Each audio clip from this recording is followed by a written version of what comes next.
রোজ দিন স্নান টান সেরে তারপর খেতে বসি, কিন্তু আজকে আগে খাওয়াটা সেরেছি, তারপর স্নান করেছি। না হলে আমার বরের আবার দেরি হয়ে যেত খেতে। ডিনার সবসময় একসাথে করা হয় না, কিন্তু লাঞ্চটা সবসময় চেষ্টা করি একসাথে করার। সেই দুপুর থেকে বৃষ্টি শুরু হয়েছে, ভালোই বৃষ্টি হলো আজকে। এখন প্রায় বিকেল হতে চললো, এখনও থামেনি। বৃষ্টির ছাটটা পুরো বারান্দার দিকে ছিল, ফলে পুরোটা ভিজে গিয়েছে। ধাপি থেকে সিঁড়ি থেকে পুরো নিচটা একদম জলে থই থই করছে। যাই হোক, আমি আর দুপুরে ঘুমোইনি। সকালটা তো ধরো এমনিই ব্যস্ততার মধ্যে কেটে যায়, তখন চাইলেও নিজের জন্য টাইম বার করা যায় না। কিন্তু এই দুপুর বিকেল সন্ধে জুড়ে একটা বেশ ভালো সময় পাওয়া যায়, যেটা ফালতু শুয়ে বসে সময় নষ্ট না করে কাজে লাগানো যেতে পারে সময়টাকে। তো আমি সেই প্রচেষ্টাতেই থাকি। কম্পিটিটিভ এক্সামের পড়াশোনা করার ধরনটা সম্পূর্ণ আলাদা, সেই বিষয়ে আমার যথেষ্ট অভিজ্ঞতা আছে। তবে যেহেতু অনেক বছর পর শুরু করছি, ব্রেনে স্বাভাবিকভাবেই কিছু জিনিস ডিলিট হয়েছে, কিছু জিনিস অ্যাজ ইট ইজ আছে। তো সেটাই আগে আমি অ্যানালিসিস করছি যে কী কী ডিলিট হয়েছে আর কী কী মাথায় এখনও আছে। পটাশ করে একটা দিই, পটাশ করে একটা দিই। তখন ডাকলাম কত, তখন আসতে পারলি না, অর্ধেক ভিজে চলে এসছিস। তখন কত ডাকলাম, কোথায় ছিলি তখন বল।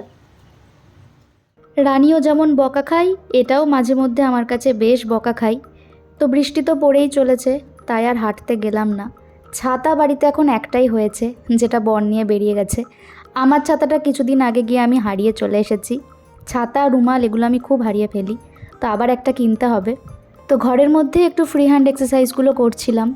কোনো না কোনো ফর্মে একটু শরীরচর্চার অভ্যাসটা রাখা, আর কিছুই না। হয় একটু হাঁটি, নয় নাচ করি, আর নয়তো একটু ফ্রি হ্যান্ড এক্সারসাইজ করে নিই। তবে সারাদিনই তো বাড়ির মধ্যেই কাটে, তো বাড়িতে এক্সারসাইজ করাটা আমার কাছে একটু বোরিং লাগে।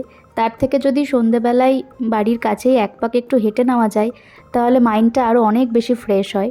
তো যাই হোক, এদিকে রাতের খাবারটাও বানিয়ে নিলাম।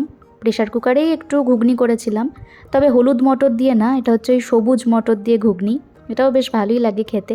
ওপর থেকে একটু কাসুরি মেথি ছড়িয়ে দিয়েছি। আর ঘুগনিটা একদম সামান্য একটু তেলে বানিয়েছি, মানে ওই 1 চামচ, ছোটো চামচের 1 চামচ তেলে জাস্ট পেঁয়াজটা একটু ভাজতে যতটুকু তেল দরকার ওইটুকু তেলেই বানিয়েছি। চেষ্টা করছি যে একদম কম তেল কম মশলায় রান্না করতে। যেদিন ভালো মন্দ খাবো সেদিন একটু রসিয়ে কষিয়ে রান্না করব, আর বাদ বাকি দিন এরকমই চলবে, একদম রোগীর পথ্য যাকে বলে। তো বরের খাবারটা ঢেকে রেখে আমি বসে পড়েছি। ওর আসতে সেই 11টা পৌনে 11টা হয়। অত রাত অবধি আমি অপেক্ষা করতে পারি না, কারণ অত রাতে খেলে আমার শরীর খারাপ করে।